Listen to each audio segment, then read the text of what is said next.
So I am going to be sort of giving you a brief rundown on working on the deer tutorial that I've just created, and this is a 12-hour tutorial that has been shortened to, or sped up to, 24 minutes. Starting off with the tree, you can see that I'm just going in very, very gently.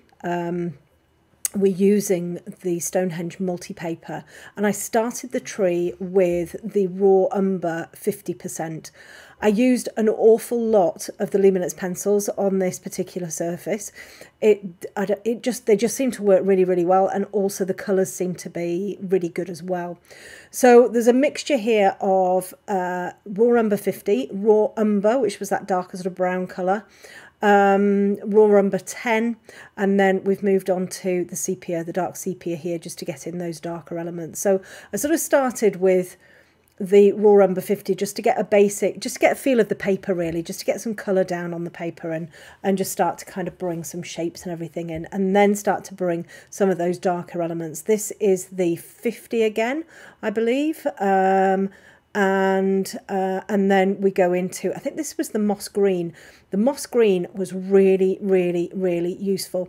I'm afraid I can't give you the numbers because I'm kind of I'm doing this recording over the top of the sped up version, so I don't have the numbers here, but you'll be able to find all of the colours in the materials list anyway. And I just basically kind of looked at my reference photo and just sort of drew the shapes, and it seemed to work really well. The only problems that I was having was that I was having to use quite hard pressure, and that I don't like using hard pressure. It hurts my wrists, and luckily this surface actually took the hard pressure really quite well, and it allowed me to use, you know, a relatively large amount of layers, which was surprising. And I didn't find that the surface kind of, you know, gave way or started to peel off or anything like that. Sometimes I find with some of the hot press papers you can get to a point with your layering that you just can't fit any more on.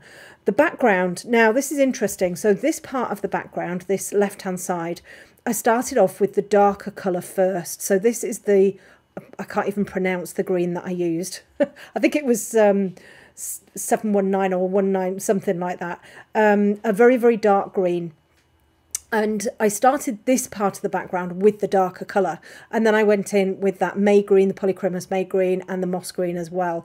Now actually I changed my mind when I got to the right hand side of the horns, the right hand side of the picture, and I went in with the mid colour first. That made it so much quicker. I put the mid-tone in, and then I put the dark and sort of lightened some of those areas up as well. By going in with the darker colour here, I ended up with some very specific shapes, which, to be honest, I got to sort of a little bit further on and thought, you know what, I think I'm going to have to start again. I didn't start again.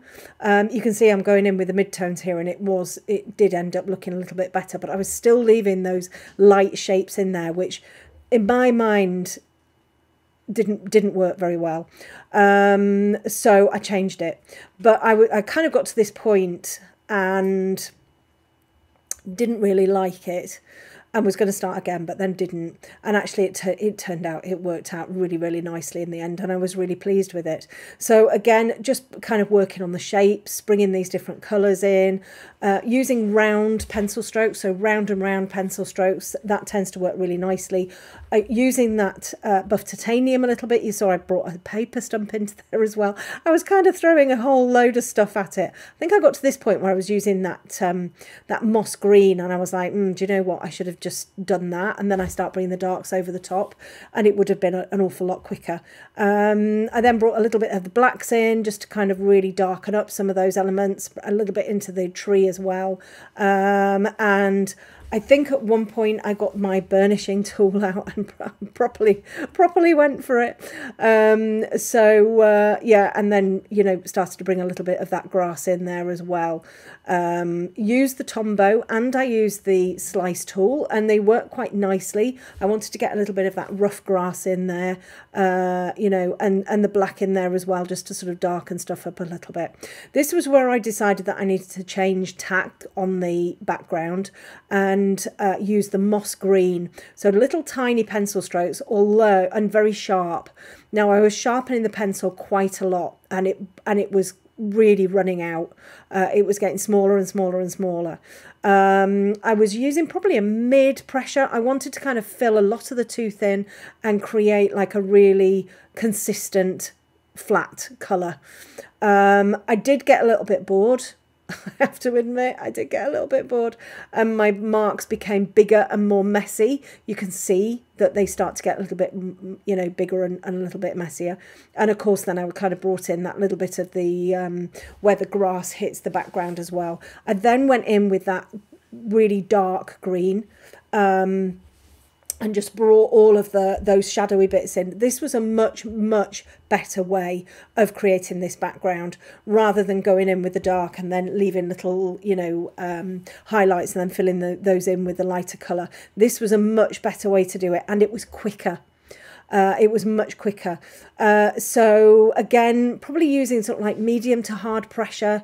You want to fill the tooth in. You want to make sure that those dark elements are relatively dark. So I think with this, I think I used 3 colours and a black. So the moss green, this really dark green, 719 I think it is, and the May green, the Polychromos May green, which is that yellowy green, which I really liked. And I stuck with these colours throughout, so they were the same colours that I used in the grass as well. You can also see it starts to get a little bit of shine in here, and this is due to that hard pressure. So you can actually see there's a bit of a reflection coming in there, which is interesting. You know, but I felt that the paper did take the layers really nicely. And then I brought the black in and just started a little bit more of that black there. So using the Tombow, I had to use the Tombow quite hard, I have to say, just to kind of get into that little area between the top bit where those trees are and the bottom bit where the grass starts. You know, you might find that you have to just use it quite hard, just to actually get it to make a difference, really. The May green I found was a really lovely colour. The May green in the Polychromos range, really lovely colour as a base for all of the grass, and it went down quite nicely. You can see I'm using it quite lightly here. I started to go in circles, and then I started to just go straight across, so backwards and forwards, straight across. I found it worked really well. Oh, hang on. Let me just... yeah, I found it worked really well. And then the moss green again, I just used exactly the same greens as I used for sort of like the tree bits. Again, I was going backwards and forwards, so just sort of like lines backwards and forwards, and using the buff titanium just to burnish it a little bit. What I did with the grass was I actually kind of plotted all of the grass. Used sort of more artistic license than anything else, really. I wanted to get a feeling of sort of areas of the sort of flat grass. It was all kind of out of focus anyway, but areas of flat grass, and then just these sort of like areas of sticking up grass, and then over the top with the lighter green. And then I use that really dark green in there as well, just to sort of get the idea. The Polychromos permanent green olive as well was really good. So I use that as sort of like a midway, I guess, between the moss green and that very dark luminance green in there. But it worked really well, and I was really happy with how the grass looked actually in the end. I think I brought a little bit of raw umber in there too, which you know, worked well. And then I ended up getting out my colourless blender and kind of getting a bit ferocious with that and burnishing. And again, that worked quite. I think I was really worried that the colour would lift overnight.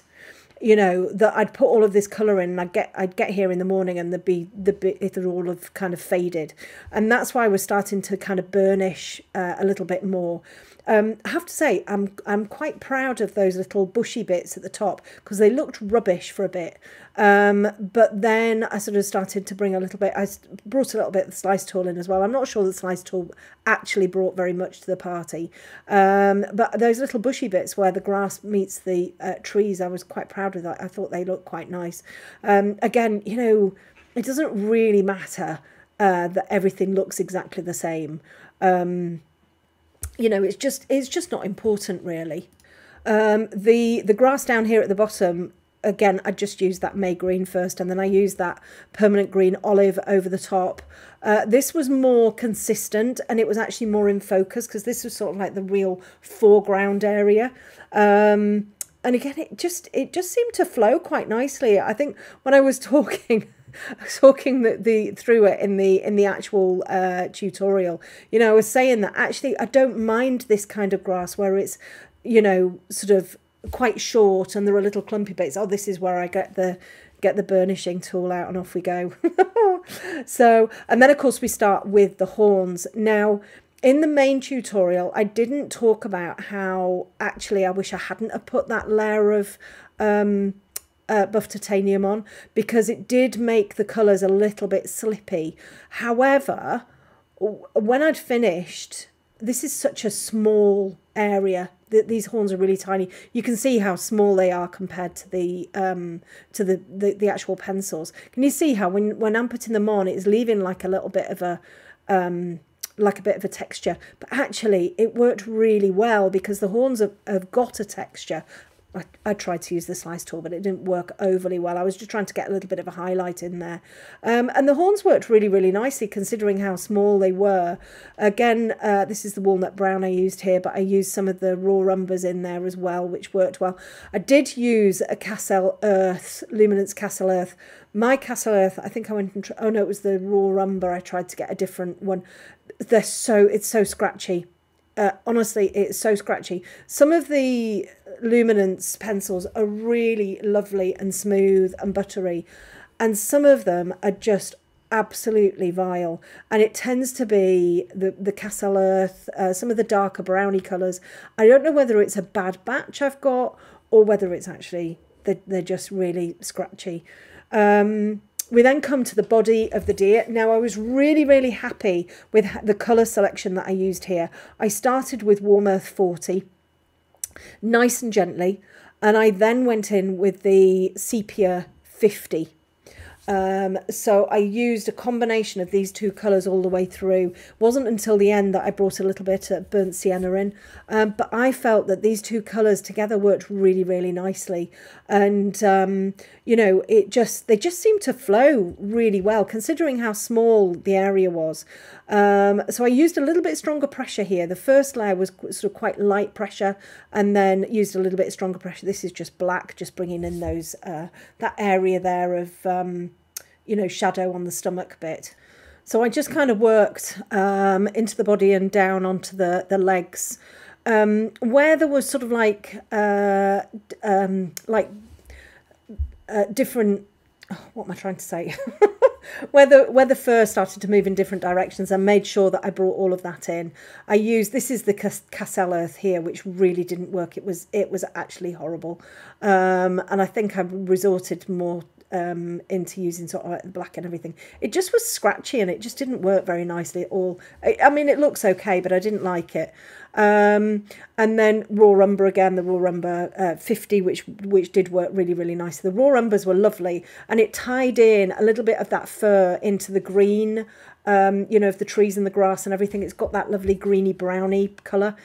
Now I didn't want to put like a ton of detail in, so where there was detail, I was really careful as to what kind of detail I was going to put into it. So you can see there on the hock, you know, just a little bit of a shadow in there, and we've got a hock joint. I didn't have to go into major detail, and then kind of coming back again and bringing in, I think I decided to, yeah, I've got an extra layer of that dark flesh, Warm Earth, keep on getting mixed up with them, 40 in there, and then the Sepia 50 on the top. you know, and just tiny, tiny little pencil strokes. So we weren't looking for every single bit of hair or anything like that. It was just sort of more about sort of trying to get the texture really. And then I used the brown ochre as well. It's the first time I used, I think you'll probably see it in a minute, the first time I used the actual brown ochre 100% in the Luminance range, which I've not used before, and it worked really, really nice. It's a beautiful colour actually. And you can see here, like I was talking about the details going in the leg, it's just a little bit of shading. But it actually really does show up as like nice detail. And again, wherever there's like little bits of muscle definition, just a little bit harder pressure, worked really, really well. This is that sepia 50 again, and then I just brought some of the black in over the top. So it did work really nicely, and you don't have to go crazy with the details to make something look realistic. It's very, very much about you know, getting your shading in there and making your shading work well. Now, the face, I don't think my line art showed up properly, so I had to kind of work the face in. I'm filming on a little bit of an angle as well, so it looks a little bit more squashed. I didn't particularly like the face, and it got to a point where I was like, oh my goodness, what am I going to do here? Do I rub it out and start again? And I was like, do you know what? Actually, it's fine. It's okay. You know, it's tiny, so it'll work. And I just sort of, what was important was that we got the values in the face so that we could see the bone structure, I guess, so we could actually see the shape of the face, because at one point it looked very broad and it looked like it was this big fat face, and it really wasn't. So I swapped to using the walnut brown in there, so pencils that felt a little bit smoother. I got the nose far too wide, and then there's a little bit of the Tombow in there as well, and obviously the green just to kind of bring that around the edge. That sort of area down on the neck, the texture there is sort of quite woolly. So again, I didn't want to bring a huge amount of detail in, but you can see a tiny little bit of detail just showing in those shadowy areas, and you've got that texture. So it's just the texture that we were looking for, really. You know, he had an open mouth and shut eyes. And then we come back into the grass area here again, just side to side, coming around the deer. I think I'm quite not sure at what point I decided, because there's actually another deer in there somewhere. Oh, it's when I came to do the deer, I think. I ended up missing one of the deers out. You could only see a little bit of it. And then again, working exactly the same way that I did when I was doing the other little bit of grass, just working side to side, worked really well. This one, I went for the May green first, and then the permanent green olive over the top. And then we brought that moss green in over the top again to bring these little clumps of grass in. I have to say, I really, really enjoyed drawing this kind of grass, where it's a little bit fuzzy, a little bit out of focus. I really got the feeling that there was like a little bit of a hillock there, and I just really enjoyed drawing it. It was quite nice. I wasn't stressing about it. I wasn't thinking, oh gosh, this doesn't look like grass, because it did look like grass and it did work really, really nicely. And I think the colours that I chose worked incredibly well. Keeping those colours the same as the ones in the trees as well kept it very consistent. You know, I wasn't having to find this colour grass and that colour grass. I was very I wanted the greens to be green and not too bluey. There's some greens that have got a very blue base to them, and I didn't want those. I wanted that more. I wanted a greeny green, but I also wanted to have that little bit of sort of yellowiness to it as well. You know, so that in that respect, I think the grass worked really, really well. I wasn't looking to bring tons of detail in, you know, just so that the deer looked like they were standing in a field and that they were, you know, consistent. When I came to draw the other deer, the ones that were sort of in the background, these, I think I probably could have taken a little bit more care. I think I was getting to the point now where I could see the finish line, and I think this is very something that a lot of artists do. you know, we kind of go, oh, I've nearly finished, I've nearly finished. And I'm not saying I rushed, but I think I could have taken a little bit more care, I think. I think they did work really nicely. Again, I used the same colours. I used quite a bit of that lovely brown ochre, the 100% brown ochre luminance, which was a really beautiful colour actually, and one that I don't think I've used before, and I think I will definitely use it more often. I think it worked really, really well. This little deer here, it was important to get the structure correct, to make it look like it was kind of pointing away, and it was it was pointing downstream. You know, so that shading was really, really, really key. You know, to have those little legs at the back, and then to have the shading, so it really looked like it was sort of like in the distance there. Now this one, I rubbed the grass out in the end, because I brought the grass up too high and his little face was sort of chopped off. And again, just using the same colours that I'd used on the main deer. Really looking at the structure. This is the brown ochre again that I really liked. The structure of the legs. The little legs are quite, they in the horse world they call them cow-hocked, where the hocks kind of they're like knock-kneed, but the other way. And they sort of touch. And I wanted to kind of definitely bring that element in, and have them looking like they've got those little cow hocks. The colours were all the same. Again, you know, it was very, very key to get the shading correct, so that the deer looked like, you know, they were kind of standing on a different plane. They weren't all together and they weren't all in focus. So, and in that respect, I think they worked quite well. Bringing some of that raw umber in there as well. Nice lightish pressure, but definitely harder than I would use on pastel matte or drafting film. You know, I was very conscious that the colour might fade. So I needed to use a little bit stronger pressure in there. These were sort of more sketchy, these deer, definitely more sketchy. You know, and that was okay. I think it worked okay, because the whole piece was relatively small, so having them a little bit sketchy was you know, it worked okay. And I used exactly the same colours throughout for all of them. There could have been a little bit more, they've got some like little white spots and stuff on them, but to be honest, I think because the piece was so small, you weren't going to see all of the details and everything anyway. And you know, I think the colours that we used worked quite nicely. The polychromos over the top of the luminance, again, that worked quite well. I did have to use sharp pencils. I did have to press a little bit harder than I normally would have done. There was one point where I was like, hang on a second, what's this? How's this deer working? And the deer with its bottom to us is actually in front of the deer that's sort of got its side to us that I'm drawing now. So that was sort of, I had to get that so it worked properly. And just bringing a little bit of that detail in there as well, making sure that we've got the structure of the shoulder in there, making sure we've got the shadows and everything correct. But you can see I've kind of taken that little bit of grass out there, because his nose just wasn't long enough. It looked silly. And the brown ochre over the top worked really, really well. And then I was going to shade that leg in, because I was like, oh, you know, we've got an extra leg. This is the point where I was like, do you know what, I'm going to just colour all of this in green, because I can't be bothered to draw another deer. And I think that was a good you know, decision to make. It certainly didn't sort of take it away from the rest of the piece. And this again is just bringing in that final bit of grass down at the bottom. Started with the May green, then I went in with the permanent green olive.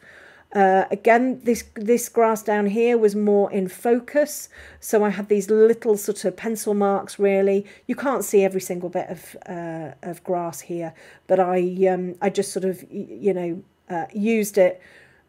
I was careful not to make everything exactly the same, but there was a similarity between the pencil strokes, you know, and that worked out quite nicely. And then I just brought, this is the very dark green, just brought a little bit of that in for the shadows. So I was quite keen to get a little bit of the shadowy bits in with the deer, make sure that worked well.